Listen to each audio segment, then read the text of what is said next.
Why we don't see things as they truly are. A Buddhist perspective.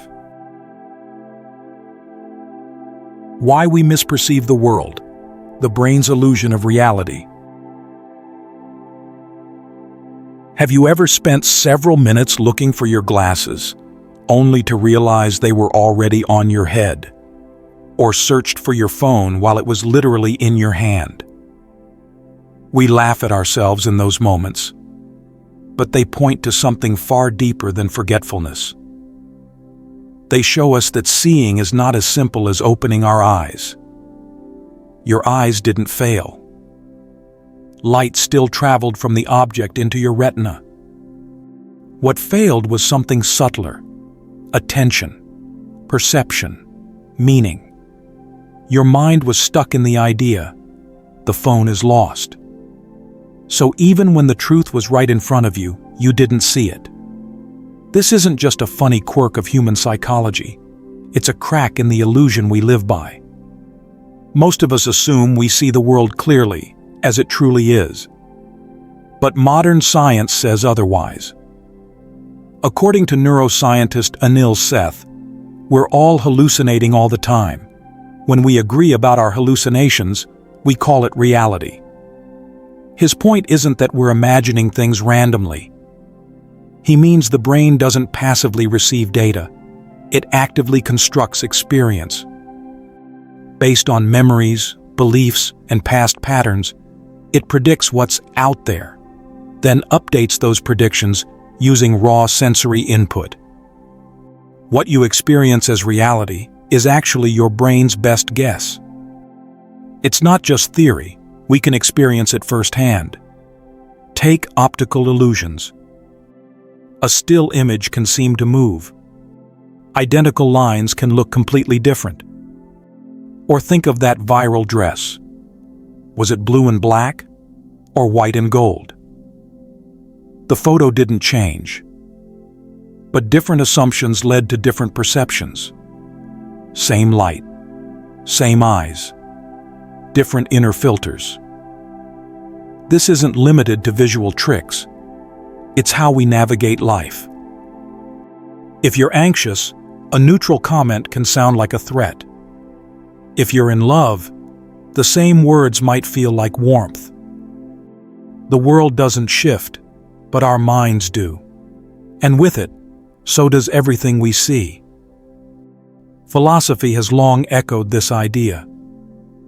Plato's allegory of the cave imagined people watching shadows on a wall, mistaking them for reality, never realizing they were only reflections.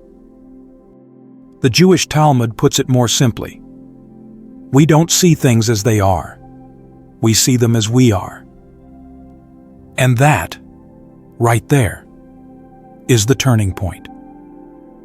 Because it's not just our eyes that are unreliable. It's our whole mental world. The mind constantly filters, edits, and reinterprets, not to deceive us, but to help us survive. Still, the cost is high. We begin to mistake the filtered version for the full truth. We think we're seeing the world clearly, but in truth, we're looking through tinted glass. This is not a flaw of individuals. It's a universal condition. Even 2,500 years ago, the Buddha observed, "Blind is the world. Few are those who truly see." And he wasn't speaking about physical vision. He was pointing to this subtle blindness of perception, a blindness we rarely even notice. So before we can speak about truth, wisdom, or freedom, we have to ask something more basic. Are we truly seeing it all? The roots of distortion. How the mind mislabels reality. If the world we perceive is shaped by the mind, then what exactly is warping the lens? According to the Buddha, it begins with one simple but devastating mistake. Avijja, a word in Pali that's often translated as ignorance. But it's not the ignorance of lacking information. It's the kind that doesn't even realize it's there. Avidya is like wearing tinted glasses from birth and never knowing they're coloring everything you see. It's the quiet assumption that what we experience is the full truth, that our reactions are justified, that our labels are accurate, that our view is the only one. And because we never question it, we stay trapped in it. This blindness is not vague. It has structure. The Buddha described it in the first link of dependent origination, a chain of conditions that keeps suffering alive. From this root, 4 powerful distortions of reality emerge, known as vipallasa. We see what is impermanent as permanent. We see what is unsatisfactory as pleasurable. We see what is not self as a solid I.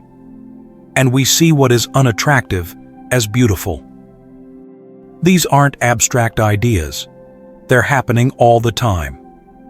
And one of the fastest tools our mind uses to create these distortions is something called sanya, usually translated as perception or recognition. To understand it fully, we need to zoom out for a moment. In Buddhist teachings, the thing we normally call a self is actually just a combination of 5 aggregates, or khandhas.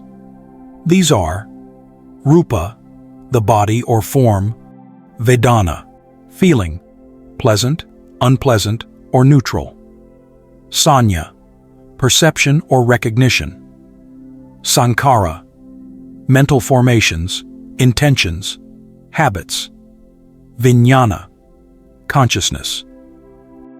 These 5 constantly shifting processes create the illusion of a stable me. And among them, sanya plays a unique role. It's the mind's label maker. When you see a red, round object, sanya doesn't just record its shape. It immediately identifies it. Apple. That's useful. Recognition helps us survive, but it rarely stops at the surface. The mind keeps layering. It's a sweet apple. It reminds me of childhood. It's part of my healthy lifestyle. It's better than that other one. Each layer adds meaning, and soon, we're no longer seeing the apple. We're seeing our history, our cravings, our opinions. The problem isn't the labeling itself. It's that we forget we're doing it, and we believe the label more than the thing. The Buddha once told the story of a monk walking at dusk. He saw a coiled shape on the path and was seized with fear. It's a snake! But when someone brought a lamp, it was just a rope. His fear was real. The snake wasn't.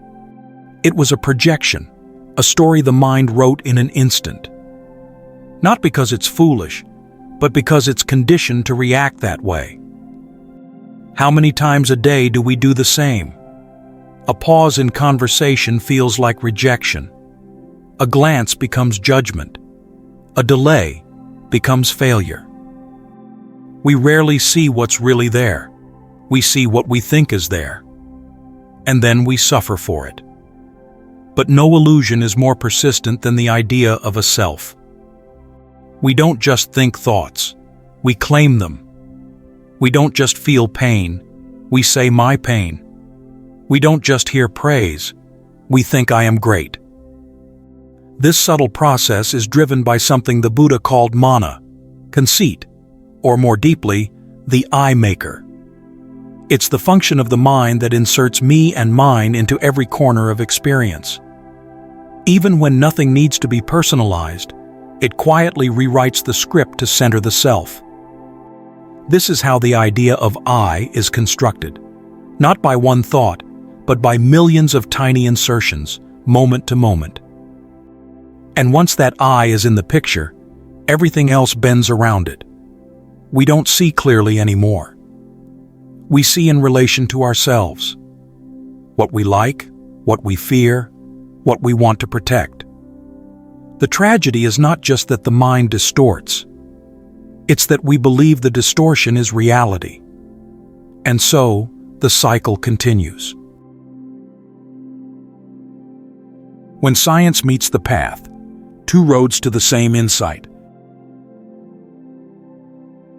It's easy to assume that the Buddha's teachings belong to the distant past, to quiet temples, ancient texts, and the inner world of meditation.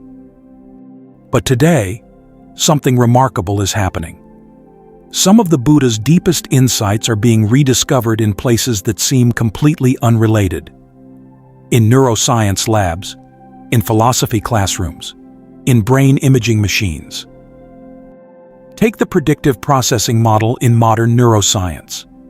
It describes the brain not as a passive receiver of data, but as a dynamic prediction engine.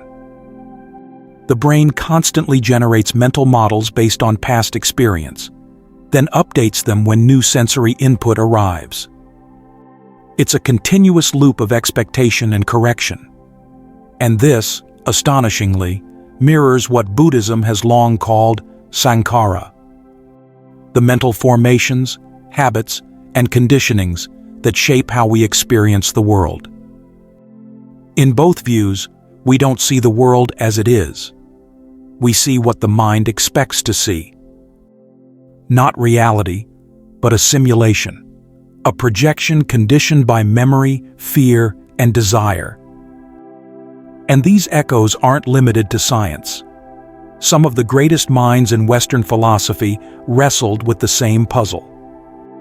In the 18th century, Immanuel Kant argued that we can never know the thing in itself, the raw reality behind our senses.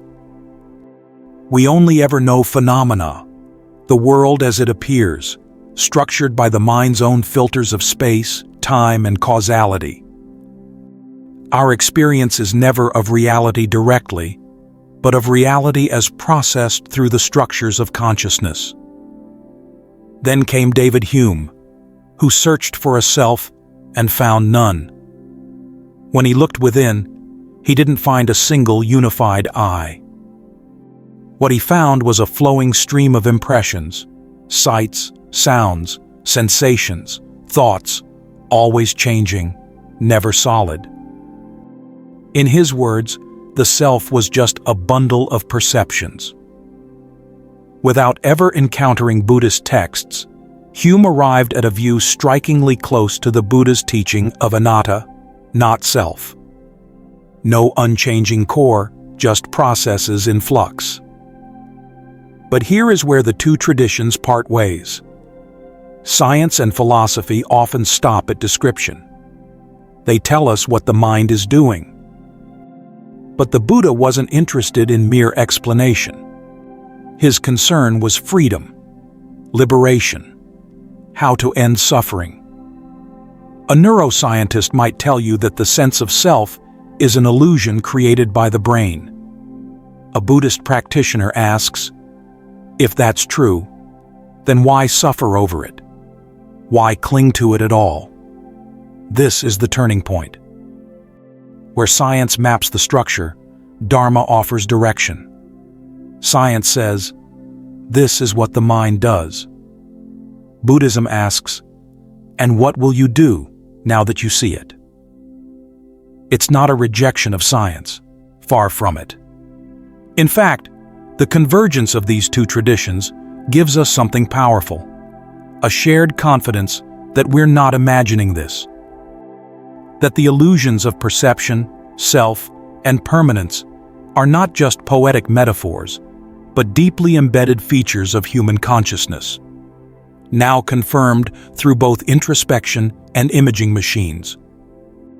But only one of these roads points beyond the illusion. Because the Buddha didn't stop at the insight that the world is distorted. He walked the path that frees us from the distortion itself. The practice of clear seeing, waking up from the mind's dream.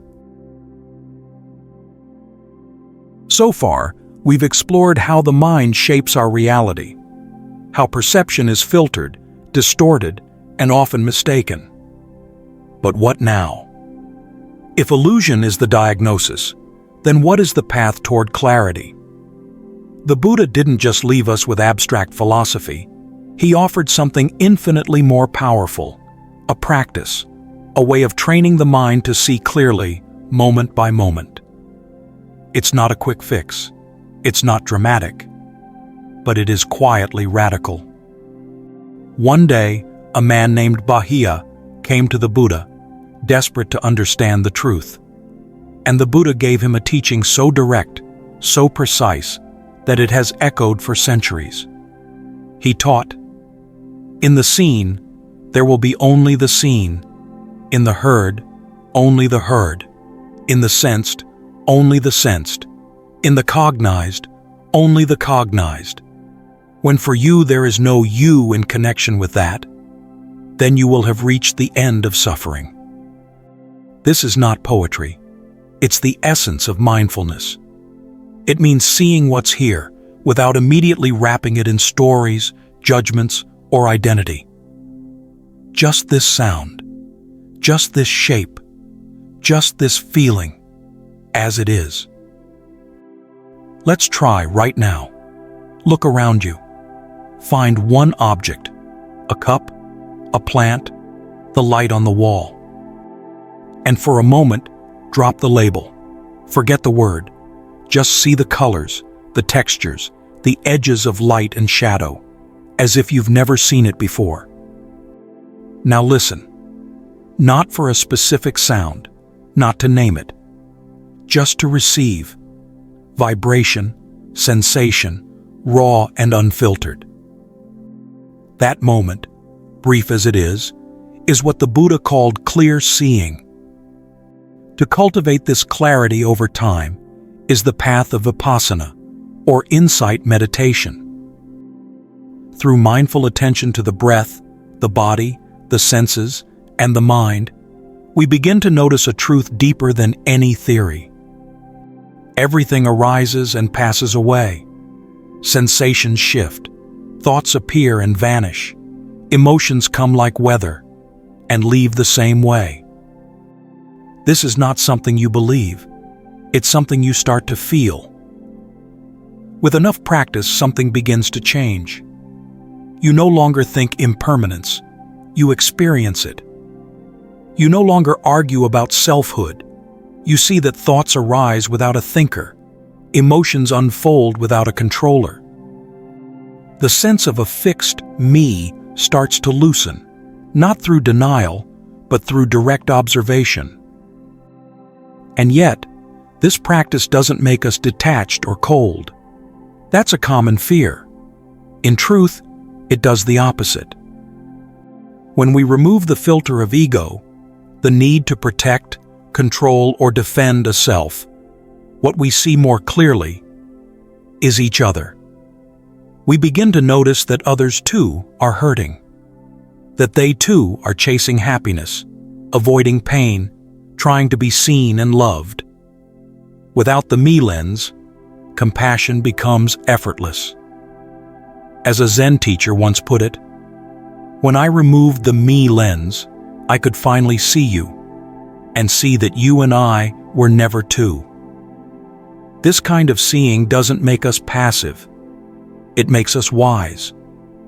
Instead of reacting blindly, from old wounds, habits, or fears, we start to respond with balance, with care, with freedom.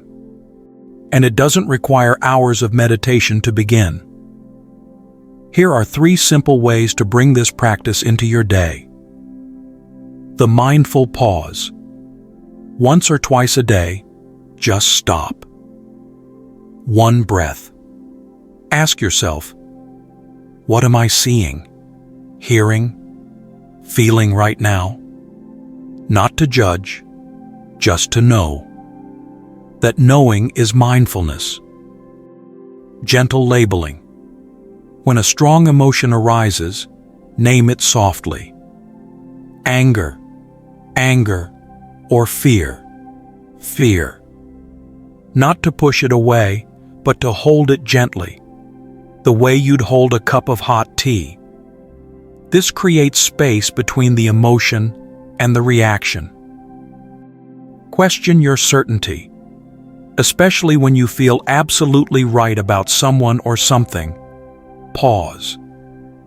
Ask, Is it possible I'm not seeing this clearly? What might my own mind be adding to the picture? These small practices are not small at all. They are cracks in the shell of illusion. Because the journey of awakening doesn't begin with fireworks. It begins with one moment of honesty, one breath of presence, one glimpse of reality without the veil. With every step, we polish the lens. With every moment of clarity, we untangle a thread of delusion. And slowly, the world becomes less something we control and more something we meet, directly, freshly, with eyes open. We begin to realize that the freedom we've been searching for is not elsewhere. It was always here, just hidden beneath the noise. And when the veil finally lifts, we don't lose anything real. We only lose the stories that kept us afraid. What remains is life itself, unfiltered, unnamed, undivided, and quietly, profoundly free.